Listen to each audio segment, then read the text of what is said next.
I got thrown out of the car. I don't know which way I went or what happened, but I slid across the road. I'm sliding, and I finally end up at the curb edge.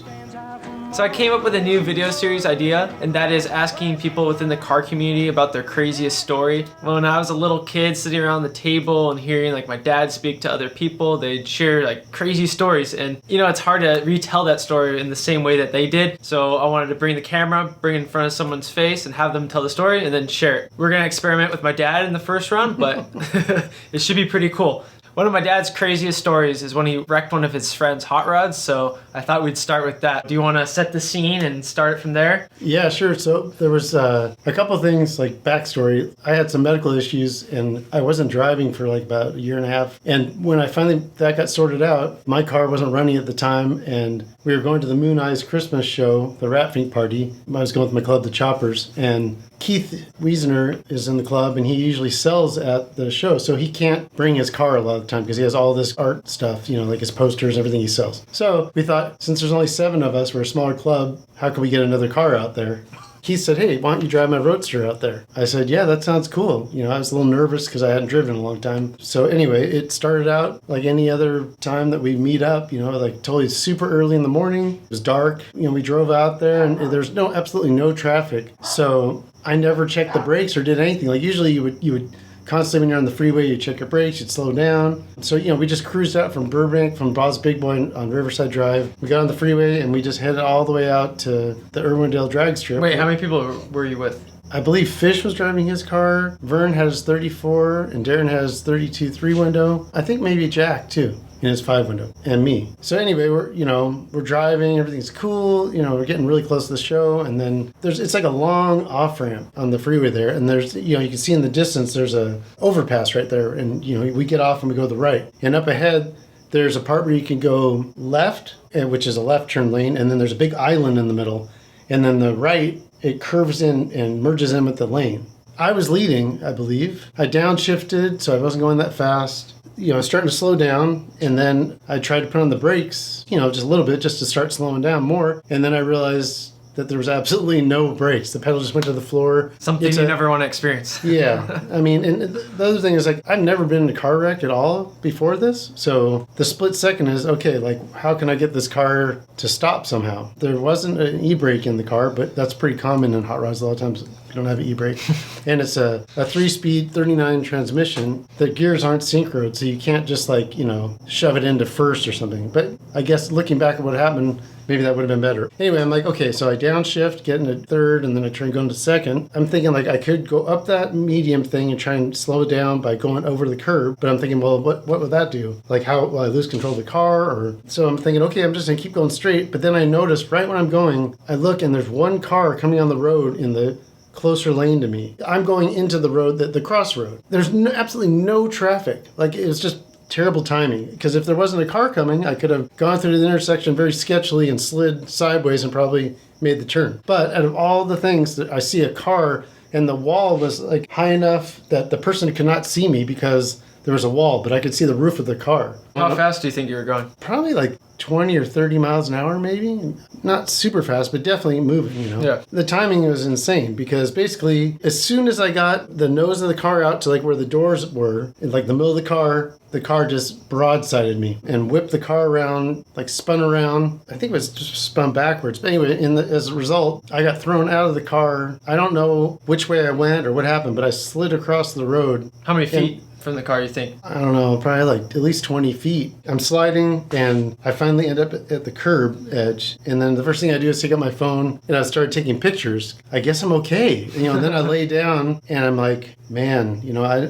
don't know. Am I really, like, am I alive? Or, you know. But what happened to the seatbelts? You had seatbelts, right? So the seatbelt was it a on. lap belt? Yeah, it was a lap belt, and it tore out of the car. You know, all my friends were behind me, so they saw the whole thing happen. And the seat flew about 20 feet or more in the air. Luckily, the rear axle was hit the rear wheel, so that was like a total saver. If it would have been like 6 inches up further, it would have been even worse. This is like a big show out in California. We have a lot of friends that go to that usually. So, you know, as soon as people started getting to the show, like it started being like blowing up, like what car was that? What was going on? And so anyway, this guy, he jumped out of the car and, you know, it wasn't his fault, but he's like, I think I might have been wearing a hat like this, you know, and my club jacket. Normal person, they don't even know what an old car is. So he just thought I was like some super old man in an old car, and he was freaking out and he was like, are you okay? And I'm like, are you okay? You know, like... So he was kind of panicked, and, you know, so then my friends parked and got out. They were able to like move the car to the side of the road, and I think there was fuel leaking, but within pretty much not that much time, the cops showed up, and then, you know, they called an ambulance because, you know, they didn't know what condition I was in. The one thing that, you know, I was wearing this jacket, and it's pretty funny because there's a hole there from when I was sliding, and there's like a little hole. It barely looks damaged. Yeah, it barely looks damaged. So, you know, everybody thinks because I'm a skater that maybe somehow I was able to navigate without getting more hurt, which, you know, I don't know. I don't know. I mean, I didn't hit my head. The ambulance pulls up. Yeah, I've never even been in an ambulance, any like kind of accident. So they put me on one of those boards. They put one of these around my neck, and I'm like, oh man. Before all this happened, I called my wife and I said, I've been in an accident, but I'm okay, but I have to go. Yeah, like I remember my mom telling me we had no clue. Like I was like, oh, like what if his face is all messed up? Like we didn't know how bad condition he was. We just knew he was okay. So that was pretty weird for a couple hours, but then it turned out that he was pretty much okay. You know, I get in the ambulance and then they're talking to me and they put all the stuff on. I don't remember, but then all of a sudden I realized like they're cutting all my clothes off. They cut off my shirt. I guess they took my jacket off, or maybe I had it off already. Then they cut my pants off. So I guess I was just like in my underwear. It was County Hospital, I guess. You know, it was the closest one. The sirens go, we get to the place. It felt just like a show or something that you watch. Mm-hmm. They wheeled me in, and there's like another person next to me, and it was like, you know, the full-on trauma unit thing, you know, and they did all these tests. Within like about 20 minutes, they realized like I was like, my vital signs, everything was pretty good. So then I just got wheeled off to the side in a hallway. And I guess that's how it is in the trauma room. That was crazy because there was like all these sidelined you. Yeah. Like there's all these different people that are sidelined. Like the guy across from me was a gnarly gang member, and he was totally like steering me down. You know, we're both in a bad situation here, you know, like what is your deal? But I just looked up. It was just really unpleasant as far as like there's all kinds of people like crying and moaning in different areas because I think, you know, that part of the hospital you don't see. Like everybody there was. Yeah. So what was your main issue that you had? My elbow was like. Oh yeah, I remember gnarly. the pictures. Like, gross. Yeah. I didn't break any bones except for a rib. But that swelling lasted for a long time too, right? Yeah. And then I guess because the way your body deals with it, like, you know, I left, came home that night, eating dinner, and I'm like, man, this isn't that bad, you know?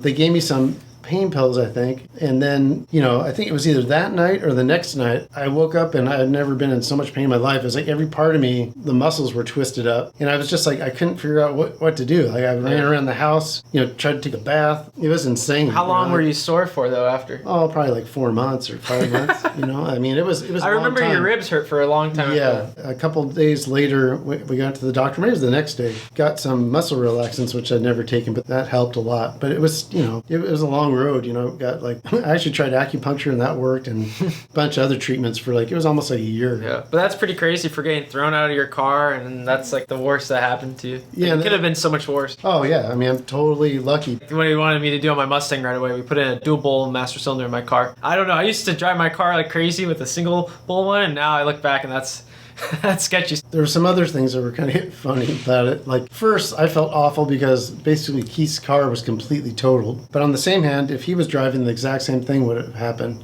eventually. The other thing that I got in the mail, like a couple weeks later, I got a ticket for, I think, speeding, no brakes, and running a traffic signal. So I got like $1,000 fine. I went to court and I'm like, hey, you know, so this happened. Can't we waive this? Or like, you know, this is a total accident. There wasn't. So I had to go to traffic school as well as pay that fee. And it was crazy because I was working for Rod and Custom Magazine at the time. So it's like a monthly production schedule. And luckily I was able to work at home for a couple weeks, and I had a girl that worked for me named Kelly. She helped me out and did a bunch of the layouts, and then I fixed them. But every time I get in the car, I still think about it. But it's like, it's been a few years now, so it's getting more. A few years? Yeah. It's been a long time, Dad. Well, but I'm saying each year, you know, you forget a little bit and a little bit more. But. So what about Keith's car now? Oh, so anyway, but through this whole thing, our friend Lucky at Lucky's Hot Rod Shop, Keith took the car there, and then basically it got a frame-off rebuild, and it's a super nice, it's how he always wanted the car. You know, it's like finished maroon paint. They saved the frame, even though the frame was just totally T-boned, but they were able to bend that out. I guess, I don't know, it took about like maybe a year and a half or 2 years before it was running again. Yeah. But yeah, it's a neat car. I definitely want to film that car. Yeah. Anyway, yeah, usually do this too. Is just I had in the past, like when you're driving, just every once in a while, check your brakes. Check your brakes. It's not going to hurt you. Like if you're going 60 miles an hour, if you get a little bit of resistance, you know you're going to be okay. Yeah, and it's just smart to go underneath your car like once in a while and just check if everything's okay. Like I do that all the time with my car. I'm like, oh, that's not good. So just always look after your cars. Well, I hope you guys enjoyed this story, but I thought this was a neat idea, so thank you for being the test subject, and we'll see you guys next week. She stands out from all the rest, you know her anywhere.